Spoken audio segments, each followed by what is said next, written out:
How's it going, assassinators? No data here, and welcome to a new video. Today is the big day that we've all been waiting for, except not really because it's only been a few days. It is the Q&A. Pretty much everything you want to know about me is going to be in this video. I have a bunch of questions that people have asked me, just pretty much every server, and I'm going to try to answer them all here. So, and I have some of the questions that you guys asked. If I give you a shout out, then that means you asked that question. If you asked that question I didn't give you a shout out, either A, you're from the future and I already made the video, or B, it's just a question that a lot of people have already asked and like a lot of people asked it already. So one more thing before I begin, I just want to talk about the next video I'm going to make. I want to show off the champion blade. This is the rarest assassin knife in the game. Only 10 people have it right now. And there's a bit of gameplay on it already, but I just want to like show it off, play with it, and talk about my experiences on the seasonal leaderboard. So if you guys want to see gameplay with the champion blade, just drop a like on this video to let me know, and I will do the video. So without further ado, let's begin the Q&A. So we are going to start off with the #1 question I get the most out of every question ever. Can I have a free knife? I get this question so often. Pretty much in every casual server I enter, at least one person asks. And sometimes it's competitive, just not as often because, you know, you can't trade. And I usually don't give out knives often, and there's a couple of reasons why I don't do that. One of the reasons is I feel like a lot of people like don't get that a lot of people ask, if you know what I'm saying. Like, people feel like they're the only ones that ask, so it's just one free knife and then I just have all the others, but that's not true at all. Pretty much a lot of people ask. Sometimes it's like multiple people in a server, and again, pretty much every classic server I get the question. So if I gave someone a free knife just out of the blue, I would feel obligated to give everyone that asks a free knife, which I cannot afford. And there's also the factor that some knives are worth more than others. So like, let's say if I gave somebody a gilded and somebody else a skeleton king, one of them's going to be a little upset. But the #1 reason that I really don't give away free knives to just anyone is because I feel like it's not really my job, if that makes sense. I feel like my job is I'm supposed to inspire others to work hard and get what they want, which is what I did. And I feel like I'm not supposed to just give people what they want for free on a silver platter. I'm supposed to motivate people to work as hard as I did to get anything they want. I believe that anyone can get knives and assassin if they work hard enough. Like, if you want a skeleton king, you can get it if you work hard enough. And that's the message I try to send to people by not giving them anything for free or like for a discount. Now, that being said, I would like to do a couple giveaways on this channel for those who watch the YouTube channel. So if you want those to happen, make sure to subscribe. And if you click you don't have to click the notification bell, you know, the little bell next to the subscribe button, but if you do, then you will be notified when the giveaways are coming out, which you're probably going to want to do because you don't want to miss the giveaway. So be sure to subscribe and hit the bell next to the subscribe button, and you might win the giveaway. The next question is, are you a hacker? I get why people think this, in all honesty. I mean, I'm purple and naked, and my username is no data, so that makes perfect sense. And I plan on making like another video about hackers, but I'm just gonna say it here, I am not a hacker in any way, shape, or form. I've never hacked while playing assassin, and I know a lot of people aren't going to believe me. They're just gonna be like, yeah, you are, use aimbot or whatever. But do you honestly think an aimbot for assassin would honestly work? Because like the way the way knives throw is just so weird, and like an aimbot for assassin would probably just be really weird and not work at all. But everything in terms of like from both gameplay to inventory, it was not hacked whatsoever. Question number 3. How long have you played Assassin? I get this question a lot, and a lot of people assume, because of the high prestige, that I've began Assassin since it came out, and that is far from the truth. I began playing Assassin around 6 months ago during Christmas when the Holiday Saber and Krampus were first released. I had a friend who I met on Twisted Murderer, and we wanted to find some new games to play together, and we already played Framed, which, if you don't know Framed, that's kind of a different, like a different version of Assassin almost. And I told him that there's this fast-paced version of Framed called Assassin, and we gave it a try, and the rest is history. Our 4th question is, how are you such a high prestige? To reach the prestige that I have reached, I mean, you just play the game. Like, honestly, you just play the game. Like, I never really know what to tell people when they ask this question, other than I've just played the game often over the course of 6 months, and I just reached where I am today. And I know a lot of people are going to be disappointed by that answer, but there's really no big secret to reaching my prestige. Obviously, if you have VIP, if you didn't know, you get more experience points in each round, which will definitely speed up your leveling by a significant amount. So if you want to get a high prestige, you might want to buy that. It's like 500 Robux. But other than that, just keep playing the game and you'll prestige faster than you think. Up next is, how often do you play Assassin? This obviously varies between each day, each situation, but I try to go for a minimum of 1 elite case every day. What I would do is I would just go on, get coins until I have enough tokens to get an elite case, open it, and then I'm done for the day. Sometimes I would play a little more than that if I feel like it. If I want to get some knives, I would just play a little more, maybe open some of those 500 token cases. And obviously, while I was trying to get the top 10 for the seasonal leaderboard in June, I had to play a lot more. And I definitely played a lot during that time, but I usually don't play that often. I do have a life outside of Assassin. Obviously, you know, I take breaks. I had school, you know, before summer vacation. And, you know, I go to my friend's house pretty much every week. In fact, after this recording, I'm going to go there. So I do have a life outside of Assassin. I don't just play constantly. How do you get so many exotics and mythics? It's really just a matter of hard work and good trades. Again, I usually do 1 elite case a day, which isn't exactly the fastest way to get an exotic, but it's systematic, which I like. Because if you do 1 elite case every day, the worst case scenario is you'll get 1 exotic every week. And then obviously you have a pretty high chance of just getting an exotic from the elite case, or you might even get a mythic from the elite case. Some people might just do a bunch of standards, just keep going in and open standards, which is a good strategy as well. But my personal strategy is just 1 elite case every day. Another way to get good exotics is knowing your values. There are value lists online. I will leave links to them in the description. And you don't have to agree with these values. They're not just set numbers. Obviously, you're going to want to know, like, how popular that knife is, you know, its demand. And if you just, like, memorize the values on the value list, you're going to make some pretty good deals. And, you know, you're just going to want to try to make equal trades, and you'll go far and make profit. Another question a lot of people ask is, how much Robux have I spent on this game?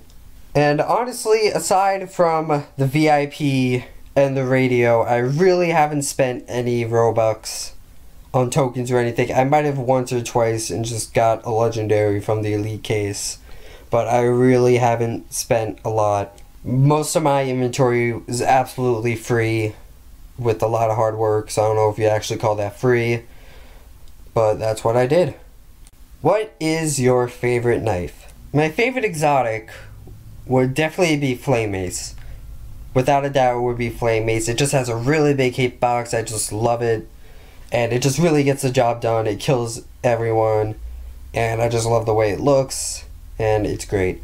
My favorite mythic would probably be Wind Elemental, in all honesty. I kind of just like the gold color, and I just think it looks really nice. And other than that, I really don't have any favorites in terms of like legendaries and commons. My least favorite knife, without a doubt, is Pebble.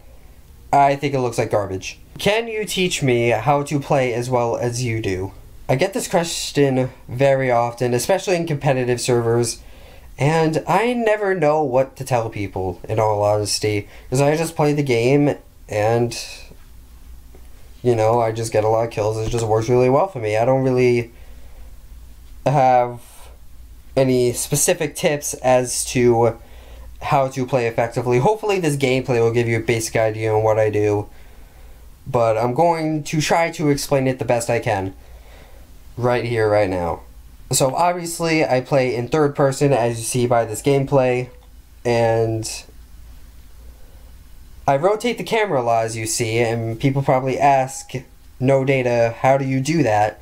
Well, all you have to do is just hold right click and just hold it and just move the mouse, and your camera will move the way you move your mouse, kind of like first person. Another thing you can do is you can use a shift lock switch.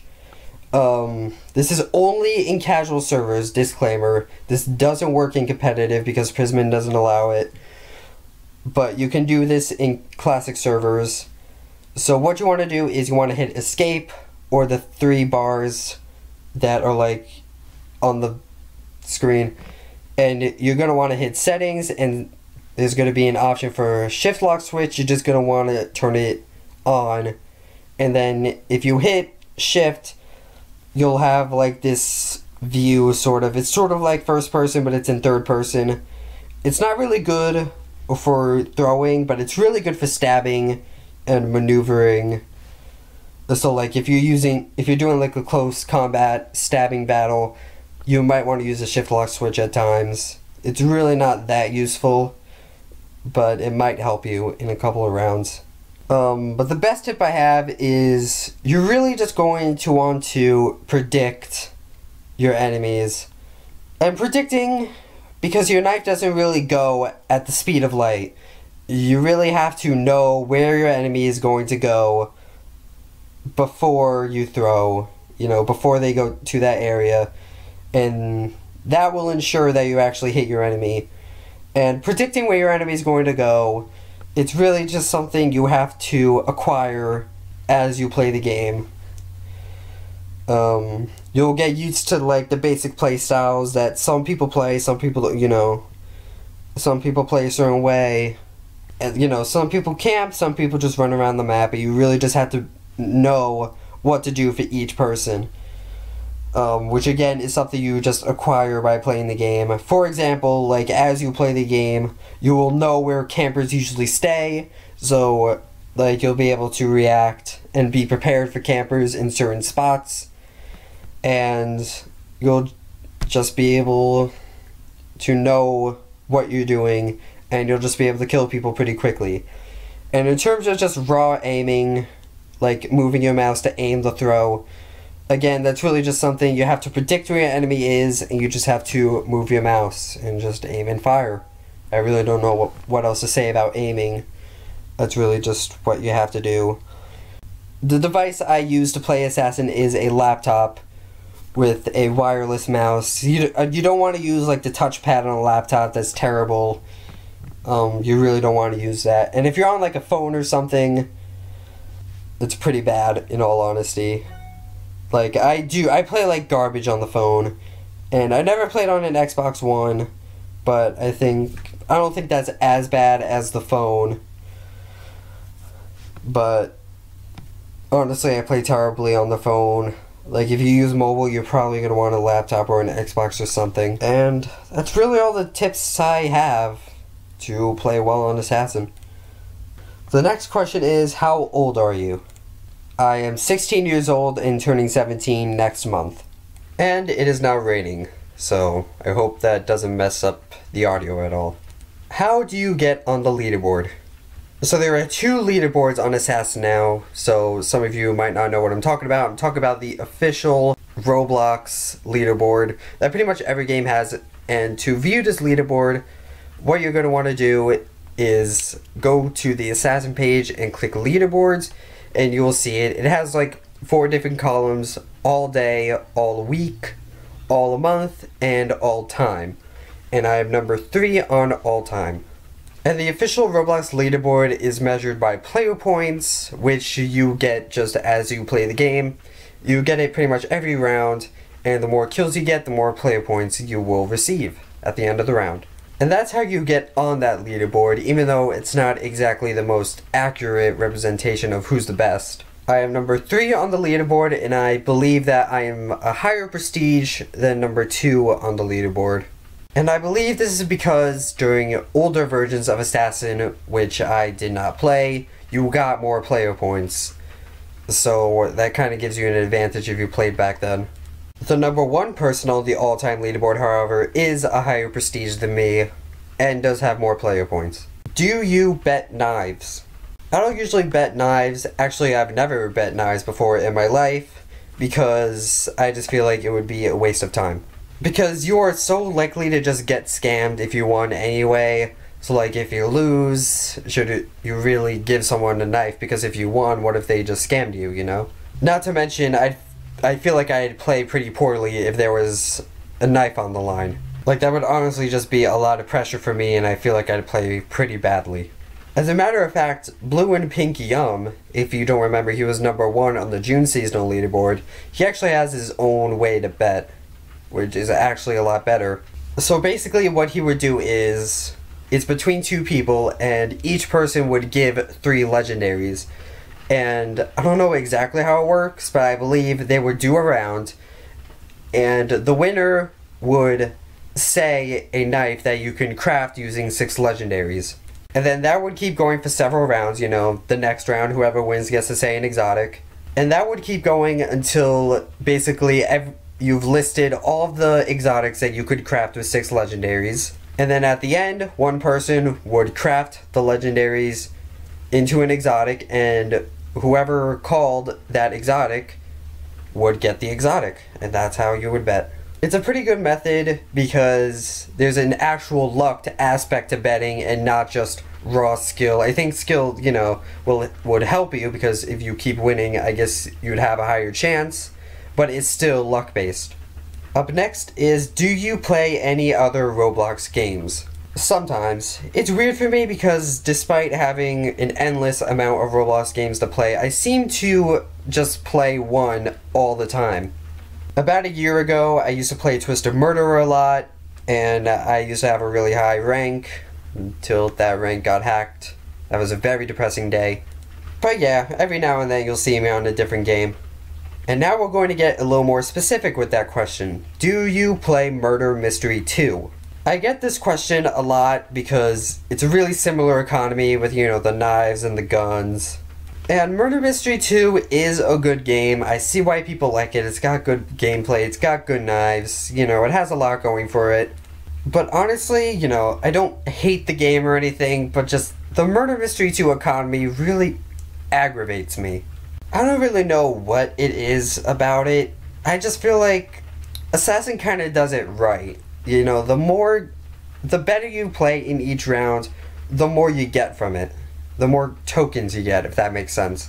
But in Murder Mystery 2, you kind of just have to run around the map to get coins, which gives you knives. Which I find to be pretty annoying. Which, it gives the innocents something to do, which is a good idea in theory, but it kind of takes away from the game a bit. Because you really wouldn't care about what's going on. Obviously, you would run away from the murderer and stuff, but you really just be focused on collecting coins as an innocent, and even as a sheriff. And even as a murderer, because you get no monetary rewards from killing people, all you get are experience points. So why would I waste my time killing people when I could be running around the map getting coins to get knives and make profit? And in terms of making profit, Murder Mystery 2 is a lot slower, and I just get bored playing it. Like, honest to God, I tried I've tried getting into Murder Mystery 2, and I just couldn't do it.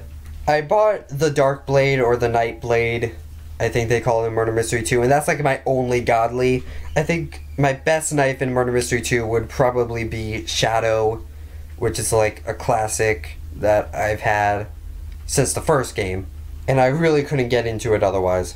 Do you have any interesting facts about yourself? I open one elite case every day, and I have yet to open a mythic. I've done it even before Spider came out, and I have yet to open a Spider. One day. Is your username pronounced no data or no data? There are many mysteries in life, and that's one of them. Even I don't know which one it is.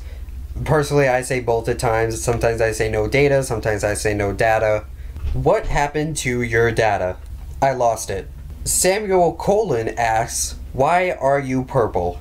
Ironically, I know this person. Why are you white, Samuel? Answer that, huh? But in all seriousness, my avatar originated from Five Nights at Freddy's. There's a character in Five Nights at Freddy's, which I'm a big fan of that series. And I took a very interesting, well, not really interesting, but a more simpler version of that character. Online there are like a lot of shirts like with like a security outfit or something, but I went for just a really more simplistic outfit. But many years later, I'm really not purple guy for Five Nights at Freddy's anymore. I keep this outfit just because people really like it, and it's kind of just a reputation I've made. A lot of people like to copy my outfit, which personally I think that's pretty cool. Like, if you want to dress up like me and be purple, you totally can. A lot of my friends get a lot of hate for being purple like me because people say, oh, this kid is trying to be no data. But I totally like when people do that because freaking, I don't know. Like, maybe it would be cool to have just like this really big purple army on Roblox, and that would be really cool. Samuel Colon also asks, what inspired you to play Assassin? I kind of already answered about how I started, but I'm kind of going to answer it like, why did I continue? Why did I keep going to make all this profit? I don't exactly know why I kept going, but I do remember this particular moment. Me and my friend used to play a lot, and I definitely remember I was always a bit of a bigger thinker than he was, if that makes sense. I remember him telling me how he wanted to craft a rainbow knife, and in response, I told him, why make rainbow knife when you can make a unicorn knife? And unicorn was pretty big at the time, you know, it was much higher in demand. And the first exotic I ever received was a proton, but unicorn was one of the biggest ones because that one was really high in demand. I felt really proud crafting that unicorn knife because, again, I said, why make rainbow when you can craft a unicorn? And that's what I did. I traded Gilded for Dark Blade because, believe it or not, Gilded was actually pretty good back then. And then I made rainbow and made unicorn. And then I kind of just kept going from there. Unicorn Lily asks, are you a memer? Maybe a little, I guess? My favorite meme, without a doubt, is What in Tarnation, where you take that saying and changed tarnation into something else that ends with nation. I've laughed so much with that meme. Some of my other favorite memes would definitely be SpongeGar, and that one meme where like Kermit is like in a car looking out the window and like he's slowly rolling up the window. I love that one. And this will be our last question for this Q&A. Kyle the Reflectionist asks, will you make videos that are not Roblox related? This question is a little difficult to answer at the moment. I would like to make videos that are not Roblox related, but I'm pretty limited at the moment because I really don't have a lot of equipment. Like, I have a lot of console games, but I don't really have any capture cards or microphones, so I feel like I'd be pretty limited. I can't really play any console games at the moment. So the only things I can really record are things that are on the PC, and I don't really have a lot of PC games. So I have a couple of other games, I have a couple of ideas, but I don't have much to record at the moment. So I will answer that question saying yes, but for the most part it will just be Roblox related. I do have this really good idea though. I kind of want it to be a surprise, but I will say that I do plan on doing a blind run on a really popular game that is on the PC at the moment, so look forward to that. But yeah, this ends today's Q&A. So for this video, if you want to ask more questions, comment down below. And if I do get a lot more interesting questions, I might make a second one. But this is the most information you're going to get out of me in this Q&A. So yeah, that's just about everything. Leave a like for the Champion Blade video, subscribe for the giveaways, and leave comments asking questions for the next Q&A. And that wraps everything up. I will see you guys in the next video. Toodaloo.